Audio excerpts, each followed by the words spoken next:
There are people in the world right now that actually believe the NBA is rigged because of this. And the league itself is now actively investigating one of its supposedly best referees. But first, let's go back to Game 6 of the Eastern Conference Finals, because this is pretty insane to look at now. So this is the second to last possession of the game. Jimmy Butler has the ball, dribbles into the corner, and he gets fouled by Al Horford with 2.1 seconds left on the clock. The refs decide that Butler was behind the three-point line. He's going to the free throw line with an opportunity to put the Heat up one with a chance to go to the NBA Finals. But then Celtics coach Joe Mazzulla challenges the foul call and they go and review it. Then we come back out of the timeout. The refs say that there was a foul, but for some reason they now have 3 seconds on the clock instead of 2.1. Now in this moment, it didn't really seem like this mattered. JB steps up to the line super calmly, makes all 3 free throws. Miami's up 1 with 3 seconds left. You feel really good if you're a Heat fan.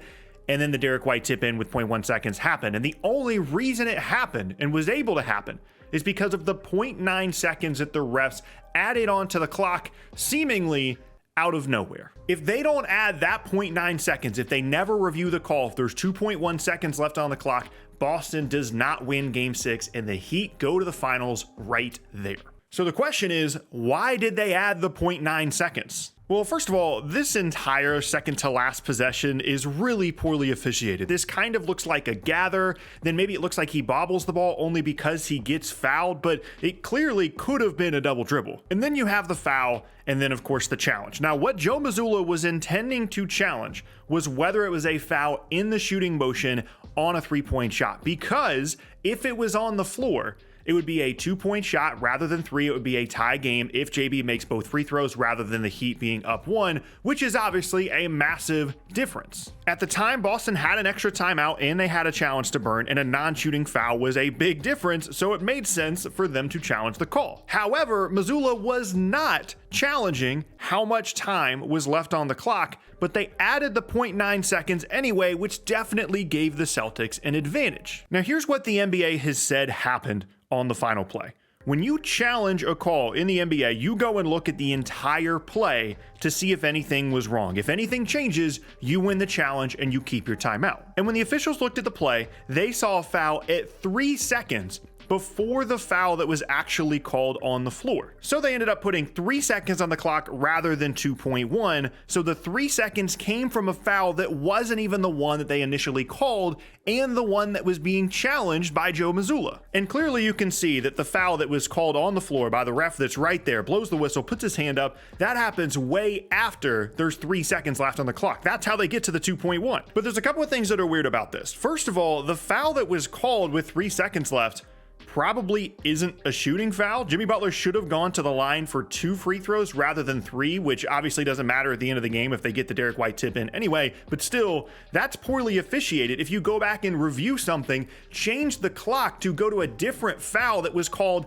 before the one that was actually called on the floor, yet you don't change it to a non-shooting foul. And the other thing that's weird is at no other point in the game would you ever think to go back and add time. Of course, it's the end of the game, it's a big possession, but generally speaking, you don't go off of when the foul occurs because you're not reviewing this stuff by the 0.1 second throughout the game. You go off of when the ref sees a foul, blows his whistle, puts his hand in the air. That's when the clock stops. But they go back and they see a foul at 3 seconds. And despite the fact that nobody blew a whistle, that's where they stop the clock. And again, this is such a big deal because the 0.9 seconds is the only reason that the Celtics season lasted any longer than Game 6. And really the theme here, whether it benefits one team or the other, is poor officiating. Inconsistent calls on both ends during both halves. It was just a really tough thing to watch. It's happened throughout the entirety of the postseason. Inconsistency in terms of the number of fouls called in a given half, in terms of on a particular team. Yes, there are different play styles. Some teams go to the rim more, some teams shoot more jump shots, but it feels like this postseason, there's been more inconsistency in the officiating than ever. Now, all that stuff can be explained by user error. Being an NBA official is difficult. These are some of the best athletes in the world. The game is going incredibly fast. You're gonna miss some calls. That's gonna happen. Ideally, you should get it right upon replay, but maybe that's a different conversation.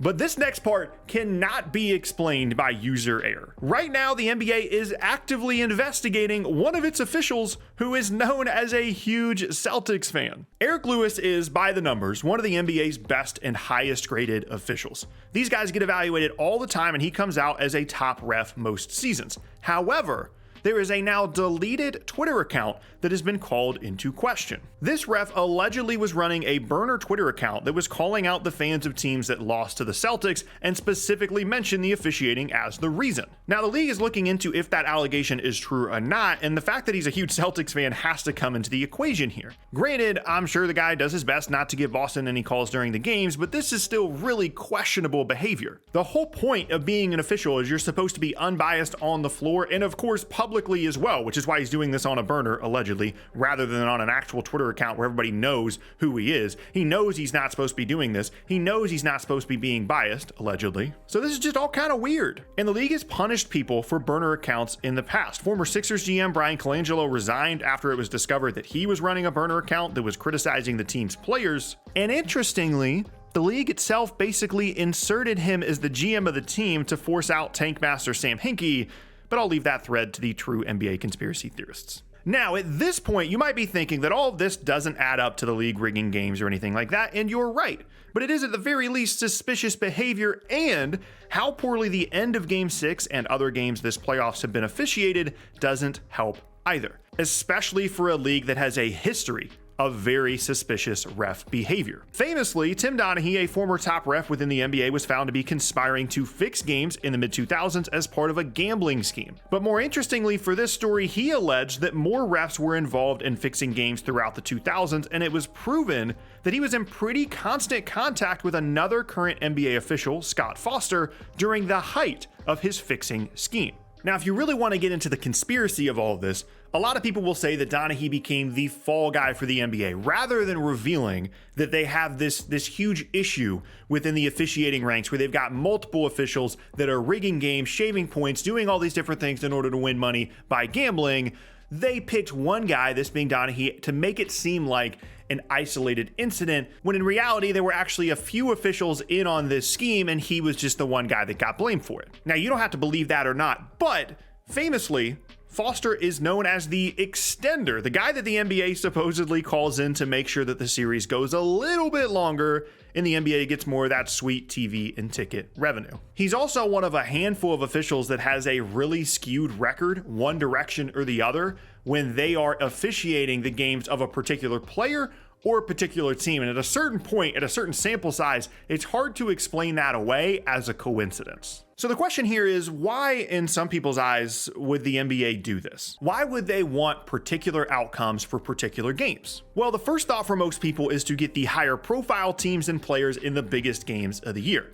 Some of the recent finals, like Suns Bucks in 2021, didn't perform nearly as well as when the Warriors and Steph Curry were going against LeBron and the Cavs every year. That mindset would also extend to teams like the Lakers and LeBron this year, and of course, the Boston Celtics. Congratulations to the Nuggets for making the finals, but undoubtedly for the league, if they had their choice of outcomes, a Celtics-Lakers finals would have been absolutely unbelievable from a TV perspective, narratives, all these different things. That's just the reality of the situation. And the Lakers were pretty well known for getting a ton of favorable calls on their way to the conference finals, and I've already gone over how the Celtics benefited from some weird calls at the end of Game 6 as well. And if the NBA were to actually intentionally change the outcome of games, that would be the true reason. They want as much interest in their games as possible this time of year, which also makes them the most money. At the end of the day though, do I actually think something weird is happening here?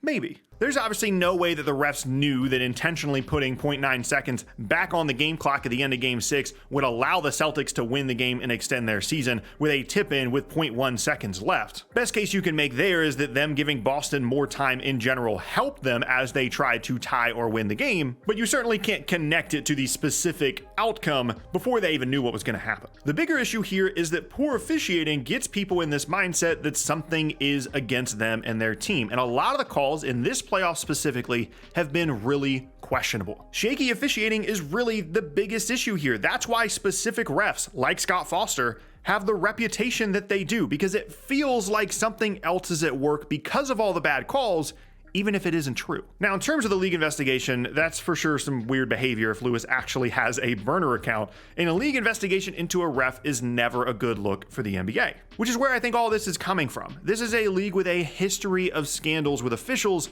that's currently investigating a ref during a playoffs in which a lot of weird stuff has happened, all of which makes you think that something else might be going on. And even if there isn't, the league has a real issue on its hands. The integrity of the game, of the outcomes of these games, is the most important thing that the NBA can possibly protect, and this is something that they desperately need to address.